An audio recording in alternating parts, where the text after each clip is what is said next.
Nous les Africains, nous avons peur de quoi? Quand il dit nous, les dirigeants, vous avez peur de quoi? 60 ans, l'Occident nous a montré toutes les couleurs du monde entier. Domination, esclavage, mensonge, crime, pillage de ressources. 60 ans, vous avez peur de quoi maintenant en 2026 là? Prenez vos responsabilités en main pour que le peuple africain même vive un peu mieux dans le monde. C'est le seul continent, le seul peuple qui est dans la misère, que Dieu a donné toutes les ressources qu'il faut sur la terre. L'Inde qui était derrière, la Chine qui était plus bas, la Chine s'est décollée en 1980. L'Inde s'est décollée en 2000, tout de suite là, l'Inde est devenue une grande puissance au monde aujourd'hui. Et le continent africain que Dieu a béni, a donné toutes les ressources qu'il faut sur cette terre, mais on est incapable, nos dirigeants sont incapables. L'Occident a toujours mendié, pillé les ressources, mensonges, crimes, esclavage, tout ça, vous avez vécu tout ça là, mais vous êtes là encore à piller votre population pour cela encore. Qu'est-ce que nous avons peur, nous les Africains? On est né dans la misère, dans la souffrance déjà. On a peur de quoi? De la mort? On est déjà mort déjà. Si on reste sur ça là, on est déjà mort. Nous avons peur de quoi? Et il y a des dirigeants qui ont décidé de sortir de ça, de sortir de l'eau des peuples. Et certains dirigeants voyous, esclaves, maisons, sont là à manipuler avec le même Occident, avec le même colonisateur pour piller d'autres pays africains, pour bombarder d'autres pays africains. D'autres même disent on va envoyer des bataillons pour aller détruire un autre pays frère africain. Les Africains, nous on réfléchit comment? Le monde réfléchit comme ça, l'Africain réfléchit comme ça. Je ne comprends pas. Si les Occidentaux, le monde entier réfléchit comme ça, ils avancent. L'Africain réfléchit comme ça en arrière. C'est de ça qu'il s'agit. Mais qu'est-ce que nous avons peur, nous? La jeunesse, qu'est-ce que vous avez peur? C'est pour venir mourir sur la mer, l'océan? On nous traite toujours des étrangers. Qu'est-ce que nous avons peur? On a peur de quoi? Réveillez-vous. 2026, la sonnette a déjà commencé depuis 2024, 2022. Il y a des dirigeants qui ont pris la direction. On les soutient. Et il faut que l'Africaine, une révolution en Afrique noire. Quand je dis en Afrique noire, une révolution populaire, générale, toute la jeunesse. Il faut faire tomber tous ces régimes qui sont là pour soutenir l'Occident à piller notre ressources au profit de l'Occident. L'Occident vient piller pour le profit de la population. Nous, nos chefs d'État pillent pour venir à... Hey! Cacao, on a ça. L'or, l'uranium, manganèse, diamant, tout, cobalt, tout sur ces continents-là. Mais on est incapable.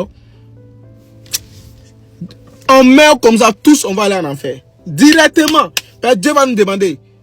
Je vous ai mis sur ce continent béni. Il y avait toutes les ressources sur la terre. Vous avez fait quoi pour votre enfant, pour les enfants? Ils ont mangé 3 fois par jour? Non. Ils ont eu des soins à les hôpitaux? Non. Ils ont eu accès à l'école? Non. Ils ont eu accès à l'eau potable? Non. Mais qu'est-ce que vous avez foutu avec toutes ces ressources-là? Tous en enfer. Merci beaucoup.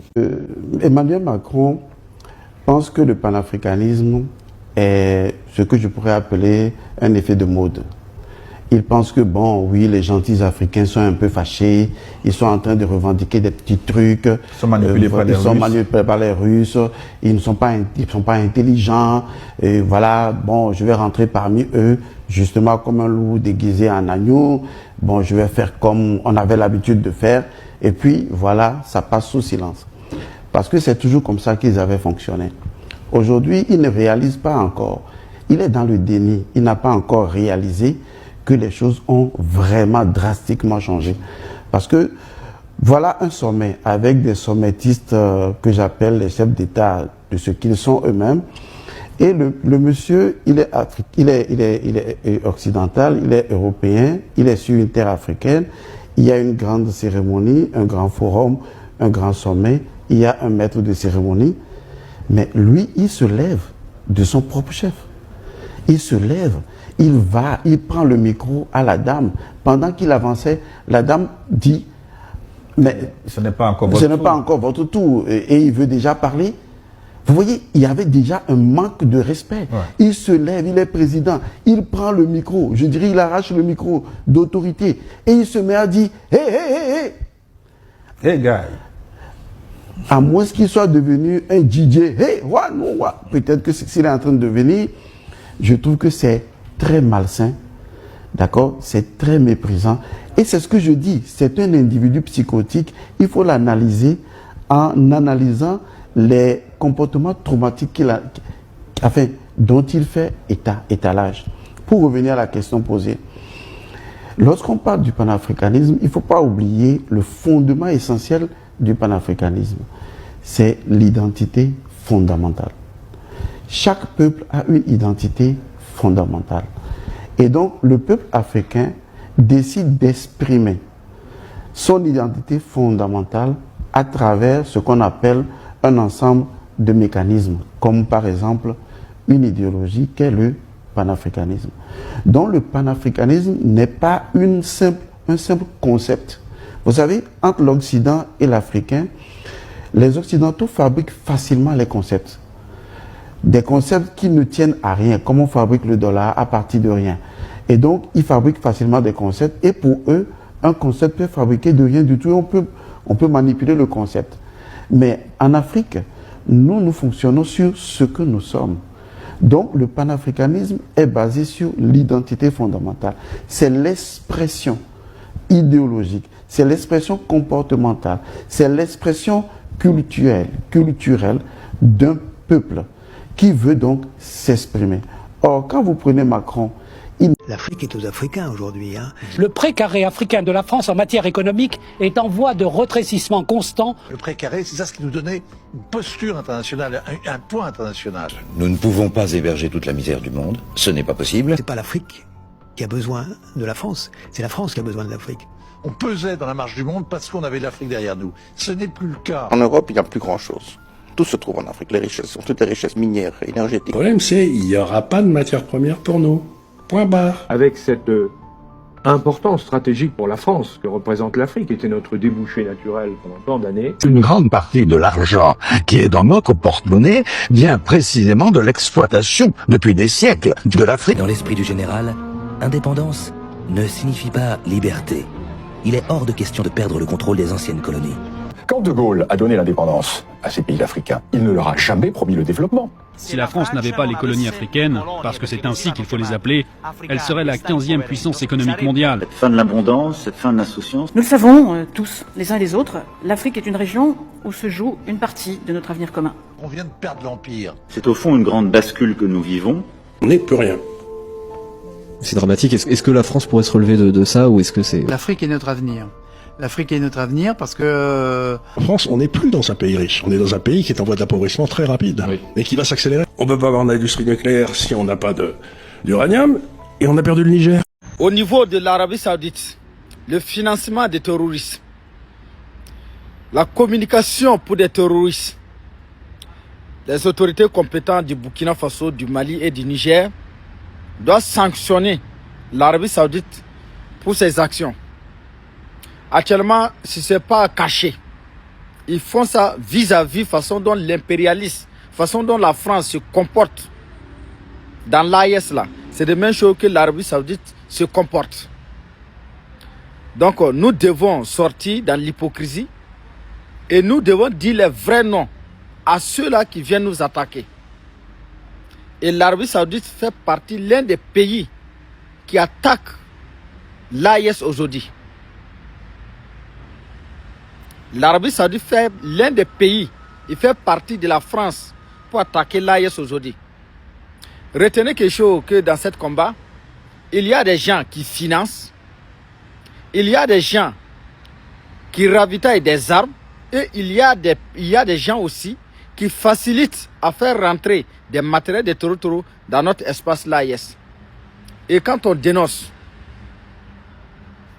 je vois certains apatrides, certains manipulateurs, ils vont dire, vous accusez des gens. Et nous on ne peut pas dénoncer quelque chose sans avoir les preuves. Voici le journaliste en question, le journaliste de la télévision nationale de l'Arabie Saoudite en question avec les terreaux. si l'Arabie Saoudite ne finance pas, il ne communique pas pour des taureaux, il fait quoi avec les taureaux? Comment il a fait pour rentrer chez les taureaux? Et quel est le lien entre l'Arabie Saoudite et les taureaux? Il faudra que nous, les Noirs, là, nous puissions comprendre quelque chose. Que actuellement, la guerre que nous sommes en train de mêler là, c'est une guerre de survivre. Il n'y a pas quelqu'un qui nous aime. On n'a qu'à laisser à faire des paradis. Ça veut dire que quand quelqu'un se lève et dit « Ah, Africain, il faut faire tant, tu vas aller au paradis là ». Ça veut dire que nous, on tombe dedans. On ne réfléchit même pas. Nous devons réfléchir. Il veut nous déguerpir. Africain, tu es musulman, tu es chrétien, tu es n'importe quoi. Oh. Il faut savoir que les gens là, il n'y a pas quelqu'un qui nous aime à l'heure où je vous parle là. Les Occidentaux ou les Moyen-Orient, il n'y a pas quelqu'un qui nous aime. Donc nous devons nous lever. L'Arabie Saoudite a quel lien avec les taureaux? Si ce n'est pas eux qui financent, parce qu'il faut financer des taureaux pour avoir les résultats, pour leur poser des questions. Ils ont eu quels résultats? C'est quels civils ils ont tués? C'est quels soldats ils ont tués? Quel est le bilan? Il faut financer pour chercher à savoir tout ça là. Donc nous demandons à nos autorités, ils doivent sanctionner l'Arabie Saoudite de façon dont tous ceux-là qui ont tenté pour nous faire du mal là, les sorts doivent être la même chose. Partagez la vidéo. Famille, l'armée de l'AIS est l'armée la plus puissante au monde entier. Actuellement, je vous parle là. Les chefs terreaux sont capturés. Ils sont neutralisés et capturés tranquillement, tranquilles. Ici, nous allons dire merci et félicitations à son excellent le capitaine Ibrahim Traoré. Merci au général d'armée Assimi Goïta et merci au général d'armée Abdourahmane Tiani. Famille, ces trois chefs d'État de l'AIS, oui, ce sont les meilleurs. Les trois meilleurs présidents d'Afrique, ce sont ces trois présidents de l'AIS. Actuellement, là, est-ce que vous entendez parler encore de ces pieds minces de pentades de brousse qu'on appelle les terreaux? Oui, l'albinos noir a effrayé tout le monde. Actuellement, là, même les vers de terre, même les fourmis sont effrayés parce que l'albinos noir va faire son apparition. Personne ne sait c'est quoi l'albinos noir à part Vladimir Poutine, IB et Dieu. Famille, actuellement, je vous parle. Plusieurs terreaux sont neutralisés, frappés avec succès. Et plusieurs chefs terreaux sont capturés. Kato. Et si tu viens du Burkina Faso et que tu tombes cette vidéo, il faut la partager au maximum et dire merci à ces trois chefs d'État de l'AIS. C'est de ça qu'il s'agit. Je vous ai dit, l'AIS va imposer le respect. L'AIS va montrer au reste des pays africains ce qu'on appelle le respect. Ils vont nous respecter. De gré ou de force, ils vont nous respecter. C'est de ça qu'il s'agit. Famille, UP c'est l'homme. Assimi Goïta c'est l'homme. Papa Tiani c'est l'homme. C'est pas débat. Kato la famille. On est ensemble. Partagez la vidéo au maximum. Avant l'arrivée du capitaine Ibrahim Traoré. Mais vous m'avez parlé comme si j'étais le président du Burkina Faso, comme si j'étais toujours une puissance coloniale. Mais moi, je ne veux pas m'occuper d'électricité dans les universités au Burkina Faso. C'est le travail du président. Du coup, il s'en va, reste là.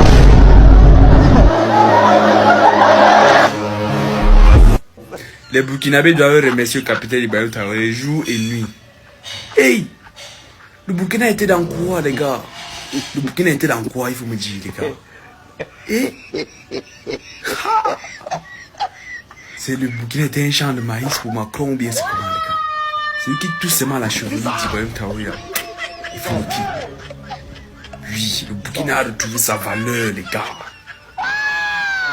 Franchement, ça est lieu.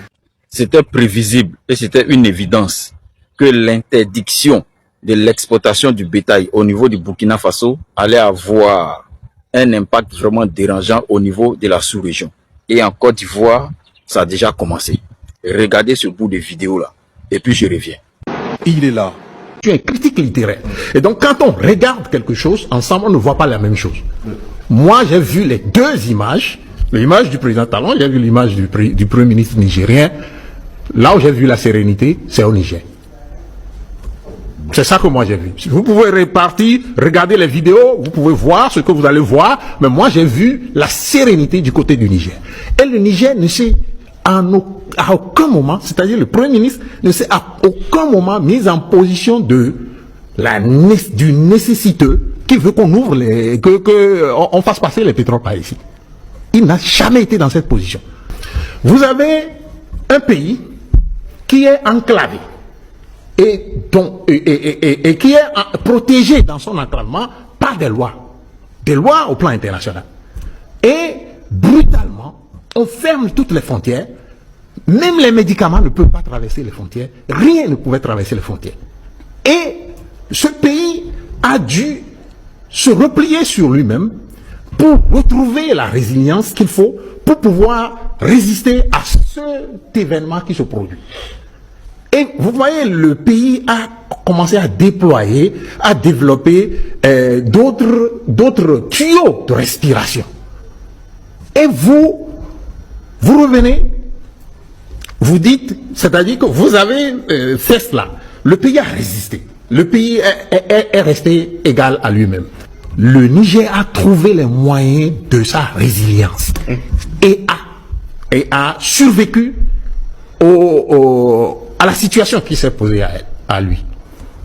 Ensuite, le Niger est donc maintenant dans une situation où le Niger véritablement n'a pas besoin du Bénin pour aller de l'avant. Vous pensez, docteur Wissou? Je le pense, et c'est la réalité, puisque, est-ce que le Niger avait le pétrole quand on a fermé les frontières? Le Niger n'avait pas de pétrole. Économiquement, aujourd'hui, selon les rapports qu'ils ont faits, le Niger n'est pas au mieux de sa santé économique. Quel est le pays qui est au mieux de sa santé? Le Bénin est au mieux de sa santé. Bon, ben écoutez, vous vous trompez largement, et c'est ça le problème. Le problème, c'est de voir chez l'autre le mal et de ne pas voir chez soi le mal. En réalité, je vous dis, le Niger a développé sa résilience sans le pétrole. Et donc, si le pétrole vient après, ce n'est qu'un bonus. Maintenant, si vous voulez vous appuyer sur le pétrole et dire je fais la guerre au Niger, allez, vous vous trompez largement de guerre. C'est pourquoi je vous dis de bien regarder encore l'intervention du Premier ministre nigérien et de constater qu'il n'était pas du tout dans une position de demander quoi que ce soit au Bénin. Nous devons remarquer que à la longue, c'est-à-dire dans la durée, le perdant, tout le monde perd, bien sûr, dans la durée. Mais le perdant, celui qui perd le plus, c'est le Bénin. Parce que le Niger, et le Premier ministre l'a encore dit, écoutez, le passage du gazoduc n'est pas gratuit.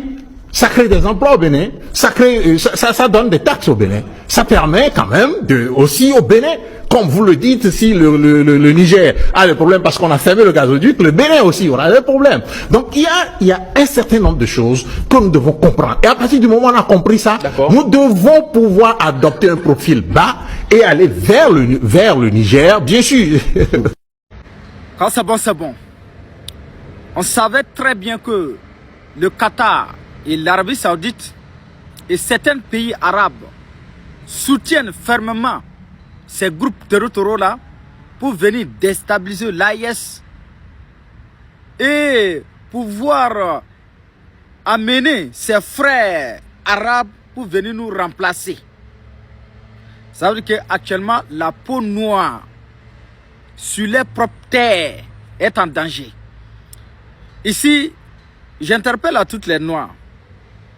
Toutes les Noirs, que ce soit Alpha, tu es noir, musulman ou bien tu es noir, chrétienne, il faut savoir que nous devons se lever dès maintenant pour se battre, pour vaincre l'ennemi. Ceux-là qui veulent nous déstabiliser pour nous remplacer. Ceux-là qui veulent nous exterminer au fait. Le média, ce média-là, c'est un média du Qatar. C'est un média national qatarien. Voilà, c'est les Qatariens. Je ne sais pas comment on les appelle, mais en tout cas, c'est un média du Qatar. Lui, il fait la promotion des toro-toro. Il fait la prologie des toro-toro, façon dont l'Arabie Saoudite le fait, façon dont les médias fausses informations le font. Maintenant, ceux-là même qui soutiennent les toro-toro, ils ne se cachent plus. Ils sont découverts. À savoir que vis-à-vis, il n'y a pas à faire de maintenant, oui, c'est les Arabes qui viennent nous attaquer, c'est tel... Non, non, non. Actuellement, tous ceux-là qui nous attaquent là, ils ne sont pas cachés. Et je le dis et je le répète, il y a ceux-là qui financent, il y a ceux-là qui achètent des armes avec eux, et puis il y a ceux-là aussi qui les facilitent à faire rentrer des armes dans nos différents pays, comme nos pays voisins. Ça c'est sûr. Comme le pays, comme la France que je le connais, même si c'est lui qui est la base, en tout cas lui, il n'a pas les moyens pour financer les taureaux dans le Sahel. Oui, la France n'a pas les moyens même pour financer les taureaux dans le Sahel. C'est eux qui les vendent des armes. Les informations, c'est eux qui les donnent. Ah, mais le financement, ça vient des pays arabes. Et je le dis et je le répète. En tant que nous, les peaux noires, tu es musulman ou bien tu es chrétien, il faut savoir qui tu es en danger. Tu es peau noire, tu es musulman, tu soutiens ces groupes terroristes-là. Il faut savoir que toi-même, tu n'es pas épargné de ce danger-là. Quand tu vas les aider à déstabiliser, ils vont nous remplacer. Ce sera ton tour. Il faut savoir que toi aussi, tu seras déguerpi tôt ou tard. Donc, il est temps pour nous maintenant de se lever. Il ne faut pas que quelqu'un va se lever pour défendre, un musulman va défendre ces Arabes-là. Ou un chrétien va sortir. Bon, pour les chrétiens, je n'ai jamais vu d'abord un guide, comment on appelle, chrétien, se lève pour défendre les Occidentaux. Je n'ai jamais vu. Ah, mais on a vu des guides religieux qui sortent pour défendre ces Arabes-là. En disant que, soit disant qu'ils défendent, comment on appelle, l'islam. Réveillez-vous dès maintenant. Quand c'est bon, c'est bon. Il y a certaines personnes qui sont assises au Burkina Faso là-bas, au Mali, en Côte d'Ivoire, qui sont en train de critiquer les religions des gens, qui sont en train de prendre des gens pour les jeter en enfer vivant. Depuis quand est-ce l'islam enseigne ça aux gens? Je vous invite à écouter Imam Rachid, le seul arabe qui dénonce les terroristes. Frères et sœurs, écoutez pour que ces bâtards qui connaissent rien dans l'islam, qui pensent que c'est eux qui vont rentrer au paradis là, s'ils continuent de critiquer les chrétiens, de critiquer la religion traditionnelle, c'est eux qui vont rentrer en enfer. Top, c'est parti. La langue est devenue monnaie courante. C'est devenu une chose banalisée.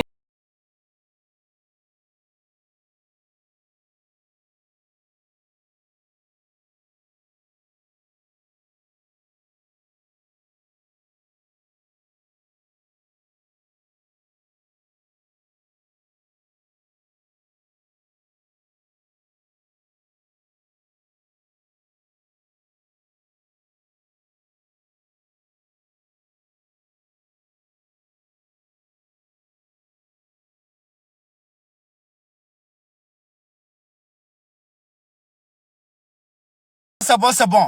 Partagez la vidéo. La liberté religieuse là, c'est pour tout le monde. Ça doit appliquer à tout le monde. Voilà. Tu es musulman ou tu es chrétien ou tu es traditionnel ou l'essentiel que c'est même Dieu là, nous on adore. Voilà. Façon dont manger de quelqu'un, c'est pas ton problème là. Si quelqu'un est riche, c'est pas ton problème là. Son affaire de paradis ou son affaire de l'enfer là, ça ne doit pas être ton problème. Ce que tu vas faire pour rentrer au paradis là, ça c'est ton propre problème au fait. Voilà, ça ne devait même pas déranger quelqu'un. Mes frères et sœurs, il n'y a aucune religion qui appelle à prendre les autres religions là, de jeter en enfer vivant. Il n'y en a pas. Christianisme n'a jamais appelé ça. Islam n'a jamais appelé ça. La religion traditionnelle n'a jamais appelé quelqu'un de prendre quelqu'un vivant pour le jeter en enfer. Si tu n'es pas de moi là, tu vas rentrer en enfer. Il n'y en a pas. Il n'y en a pas, il n'y en a pas. Vous savez, avant d'être musulmans chrétiens, hein, nous sommes africains d'abord.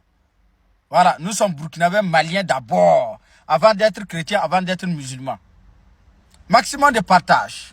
Mali, la tension monte entre Bamako et Riyad. Samedi 16 mai 2026, Le ministre des Affaires étrangères et de la coopération internationale de la République du Mali a officiellement notifié les autorités du Royaume d'Arabie Saoudite suite à l'entrée illégale sur son territoire d'Ibrahim Mustafa, correspondant de la chaîne saoudienne Al Arabiya. Selon Bamako, ce journaliste aurait opéré en violation de la souveraineté malienne, en complicité avec des éléments terroristes. Oui, vous avez compris les gars, c'est capté entre Arabie Saoudite et Mali. Et diffuser des informations mensongères visant à discréditer les forces armées maliennes, FAMA, engagées dans la lutte contre le djihadisme. Ce communiqué marque une escalade diplomatique notable. Le Mali, tout en rappelant les relations historiques et fraternelles avec Riyad, exprime une vive désapprobation et pose un principe clair. La souveraineté nationale et l'intégrité territoriale de son territoire ne sont pas négociables. Il met en garde contre toute instrumentalisation médiatique susceptible d'entraver les efforts de guerre maliens. On va analyser ça un peu plus en profondeur. Ce cas illustre la nouvelle doctrine de la politique étrangère malienne et plus largement sahélienne. Zéro tolérance face aux ingérences, qu'elles soient militaires, économiques ou informationnelles. Il révèle la persistance d'une guerre informationnelle dans laquelle certains médias internationaux jouent un rôle actif en relayant des narratifs qui affaiblissent les États engagés dans la reconquête de leur territoire. L'implication d'un média basé en Arabie Saoudite est particulièrement sensible. Elle interroge l'alignement entre intérêt étatique et couverture médiatique dans un contexte où Riyad cherche à maintenir son influence diplomatique et religieuse en Afrique de l'Ouest.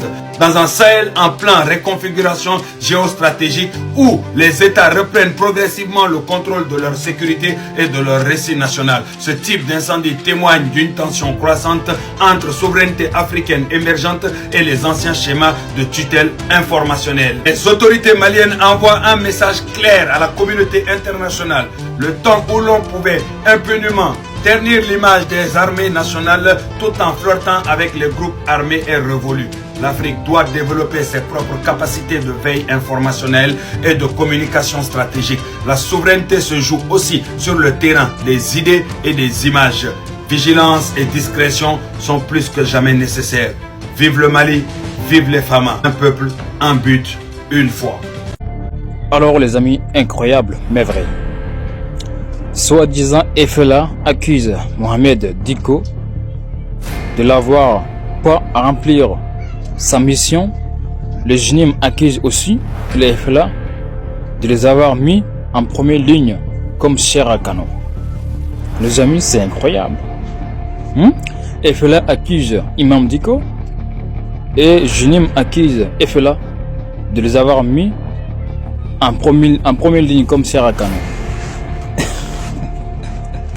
Donnez-moi vos avis en commentaire. En tout cas, c'est grave.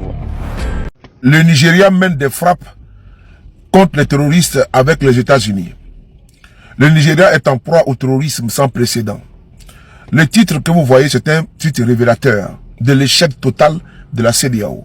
Comment comprendre que la CEDEAO qui a dit qu'elle a une force en attente, cette force en attente, elle est prépositionnée pour, comment dirais-je, contre le coup d'État, mais jamais pour aider les pays qui sont en proie au terrorisme. Voilà pourquoi les pays de l'AES ont décidé de partir. Comment l'on peut comprendre qu'en 2026, le pays le plus peuplé d'Afrique, le Nigeria, qui se situe dans la CEDEAO où il y a des pays comme la Côte d'Ivoire, il y a le Togo, il y a le Bénin, il y a la Guinée équatoriale, Bissau, il y a la Guinée Conakry, il y a le Ghana, il y a la Sierra Leone, il y a le Sénégal. Tous ces pays sont les pays qui composent la CEDEAO. Et cette CEDEAO est incapable de mobiliser des soldats pour aller aider le Nigeria. C'est quand même honteux. Il y a déjà encore, hier, il y a pratiquement 17 soldats, pour ne pas dire policiers en formation, nigérians qui ont été abattus par des terroristes. Le Nigeria aujourd'hui est à feu et à sang. Mais ce qui est quand même pathétique, c'est que ils sont prompts sur les chaînes de télévision dans la CEDEAO. Des analystes nous disent que non, c'est l'AES qui est en feu, qui est en pro-terrorisme. Alors que le Nigeria est vraiment victime d'une agression sans précédent. Les terroristes sont en train de faire la pluie et le beau temps. Mais les donneurs de leçons, on ne les voit pas. Les moralisateurs sont absents. Mais si c'est au niveau de l'AES, ah ben là c'est bon. Là, ils vont dire non. Si c'était les soldats nigériens, burkinabés ou maliens qui avaient été massacrés comme ça par des terroristes. Mais non, là, ils allaient faire les breaking news. Mais au Nigeria, un pays de la CEDEAO, au cœur de la CEDEAO, le cœur de la CEDEAO, ce pays-là aujourd'hui est à feu et à sang. Et c'est les États-Unis qui viennent aider le Nigeria. Vas-y comprendre. La France était 5e mondial économiquement, 5e dans les rangs mondiaux. Vous savez, la France occupe quelle place désormais? 14e. Certains disent non, 15e économiquement. Donc un pays qui était 5e puissance économique au monde est désormais à la queue et occupe la 15e position en si peu de temps. Ça veut dire que nous, ce pays, la France, vit de notre sang. Et à partir de 2022, il y a eu des régimes au Sahel qui ont réussi à nous arracher aux griffes de ces prédateurs. Protéger nos ressources pour nous-mêmes. Et dès lors, ce pays, la France, est en chute libre vers la catastrophe. Alors, vous avez vu que même les généraux français ne cachent plus. Ils déclarent à la télé que même s'il faut nous coloniser, qu'il faut le faire, que c'est leur avenir qui est en jeu. Pour renverser la situation, permettre à la France de s'enrichir à nouveau, de sucer notre sang. Ils cherchent à compter sur les terroristes, certains hommes politiques, certains religieux maliens, pour détruire notre pays et permettre à la France de revenir boire notre sang. 31 morts à Sarakala, région de Ségou. Des vieillards, des enfants, un charnier. Et immédiatement, les médias anti-gouvernementaux pointent l'armée malienne du doigt. Sauf que leur version est confuse. Les sources locales signalent des hommes armés non identifiés dans la zone les 13 et 14 mai avant le prétendu raid. Les métadonnées des photos diffusées par les propagandistes révèlent des fichiers modifiés dès le 13 mai, 24 heures avant la date supposée. Et dans leur précipitation, ils ont confondu Ségou avec Mopti, des centaines de kilomètres d'écart. Le scénario est lisible, un massacre organisé par des groupes radicaux conçus pour accuser les Fama et allumer une guerre ethnique. Ok, merci famille d'avoir suivi la vidéo. N'oubliez pas de vous abonner, de liker, de partager la vidéo au maximum pour que les autres aussi soient informés. Dites-moi vraiment ce que vous en pensez de cette situation dans les commentaires. Et on se rattrape la prochaine fois pour une nouvelle vidéo et plein d'informations à venir. Donc, ne ratez pas cette information. Et puis, abonnez-vous, activez la cloche de notification surtout. On se capte surtout à la prochaine fois.